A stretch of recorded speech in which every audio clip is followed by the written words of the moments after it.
Hey guys, Colin and Denis here with the Green Mountain Boys. I'm here today just to give you a little overview of how the last about week and a half of muzzleloader went, and then do a little overview of maybe the whole season, just tell you how I think it went and, the ups and downs a little bit. So first off, muzzleloader, black powder, whatever you want to call it. It was a good time. Anytime in the woods, I think, is considered a success. If you get a deer, it's just a bonus on top of that. Say I had a lot of success. I had a lot of time in the woods. I saw a lot of deer. I saw, action. It's always fun watching other little critters running around as well.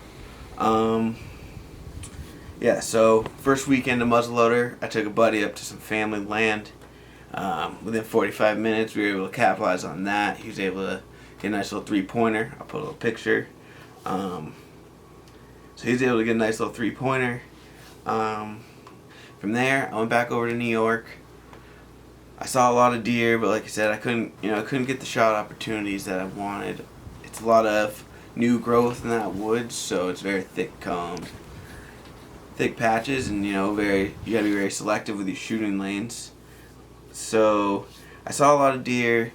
Dennis and I were actually able to finally get together, do a little filming together. We have very conflicting schedules, so that doesn't always happen.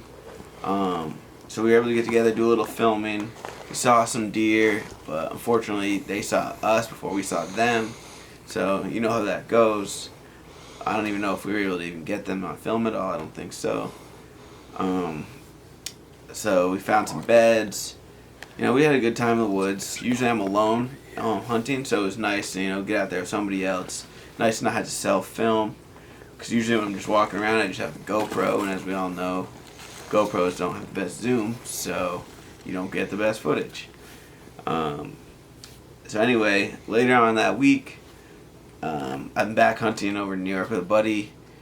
We are doing a little two-man thing, walking across some ridges. And I had a little deer pop out. I thought it was a nice sized doe. Turned out to be just a young buck. He was a spike. His little spikes were hidden by his ears. But anyways, so when he popped out, I noticed he was limping. So as I watched him, I noticed he couldn't put any weight on his right front leg. So I gave him a few steps, and as he was on the edge of some thicker cover, I knew I kind of had to make a decision.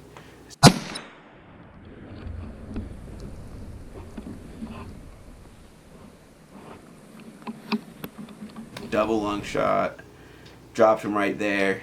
Found out once we got to him that he had been shot previously and had blown out his leg. It must have been a couple weeks in advance, because it had already got infected. It's pussy and smelly, and the infection was actually almost starting to come over into his chest. So we lost we lost all that front right leg meat, unfortunately. But I was happy I was able to end his suffering. I was able to get some meat in the freezer. I was technically able to complete my goal of getting a deer killed on film, because that was my goal for the season. So technically, yes, it's a success. I had my bonus. I didn't get the footage I would like. I didn't get the quality I would like. But that's just something to build for next year. I definitely learned a lot. I dove this year into complete just run and gun hunting only. So with self-filming and run and gun, there's a lot to contend with, a lot to learn. I had a good time, and I faced some challenges with it, and I'm definitely ready for next year, and I'm gonna put some work into, finding maybe some better spots, maybe some more deer to hunt. I definitely want to look into maybe some more out-of-state possibilities as well.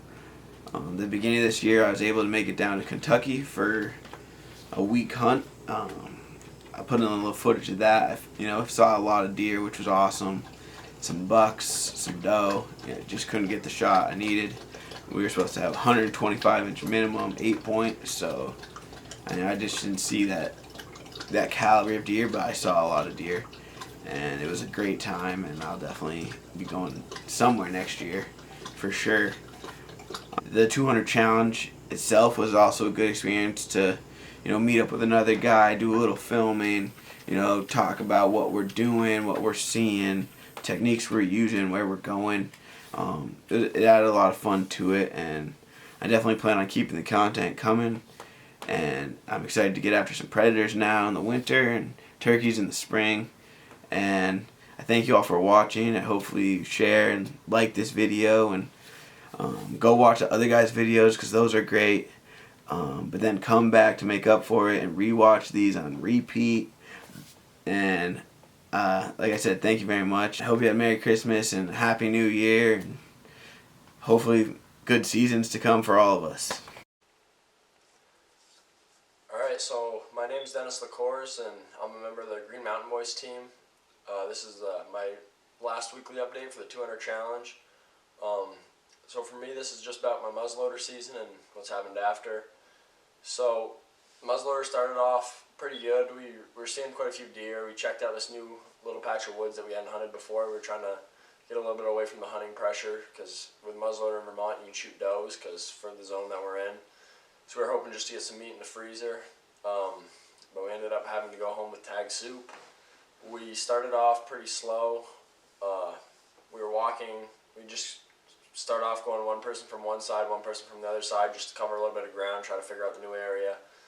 It was a lot of beach and oaks with a lot of steep ridges here and there, and a couple little marshy spots and beaver ponds mixed in throughout it. It was about a 4 square mile chunk of woods.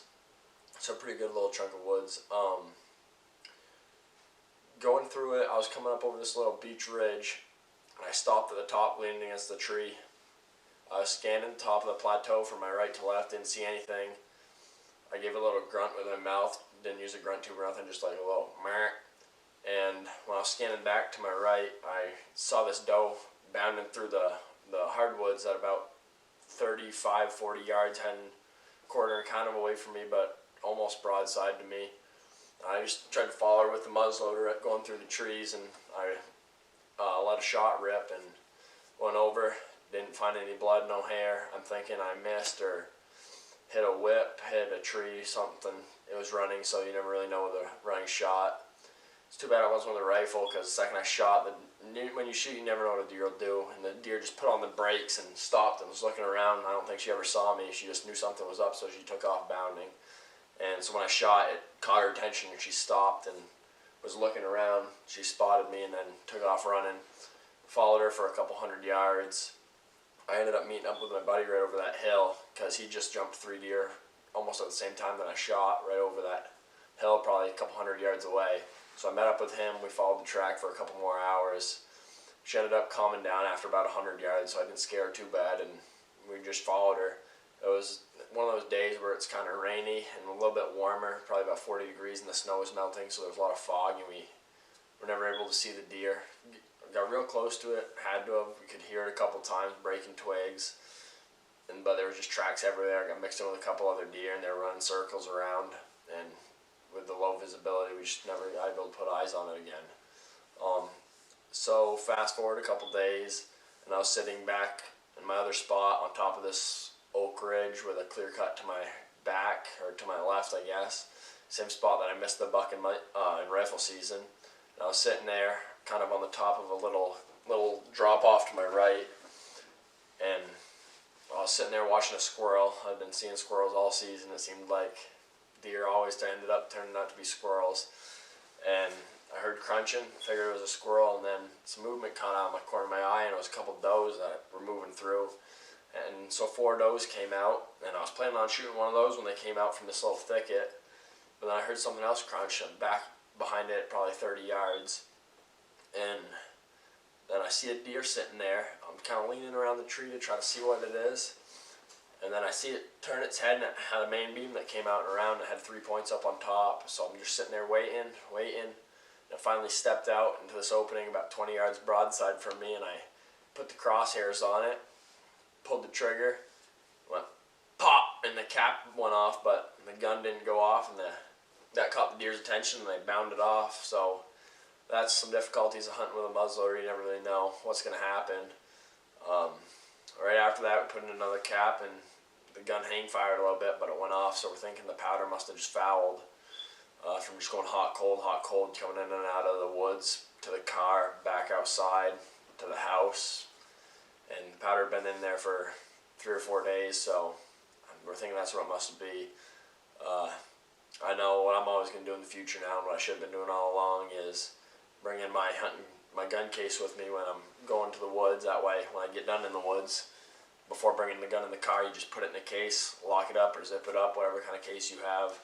And then instead of bringing the case in your house when you get home, just leave it in the car. Because it's in the case, it'll stay at a pretty moderate temperature. No big changes to get any moisture in with the powder, so that's less likely to happen. I'll definitely be using that technique in the future. So that was my excitement. After the second half of the week, we basically just got into a lot of bad weather and very windy, poor conditions, and we weren't able to make anything happen, so we were sent home with tag soup. After the season, we decided to let a little frustration out on the things that have been tormenting us all year. We would go out and we went squirrel hunting a couple times. Oh, you got it. It's slowly coming down. Oh, maybe not. What are you... Dude, let's go. Oh, it's not dead. It landed in the net. Yo! What?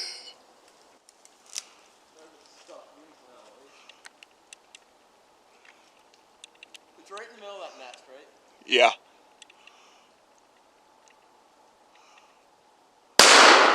Here it comes. Yes, sir.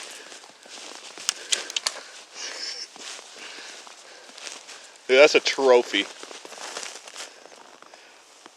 Yeah. We ended up getting 4 squirrels and we cooked them up in a crock pot. They turned out pretty good. And yeah, so that was my season. Obviously, it didn't turn out the way that I was hoping it to and was expecting it to. But that's hunting. If it wasn't that way, then everybody would do it. Thank you for listening, and vote for us in the 200 challenge. Good luck, everybody. Have a Merry Christmas. What's it?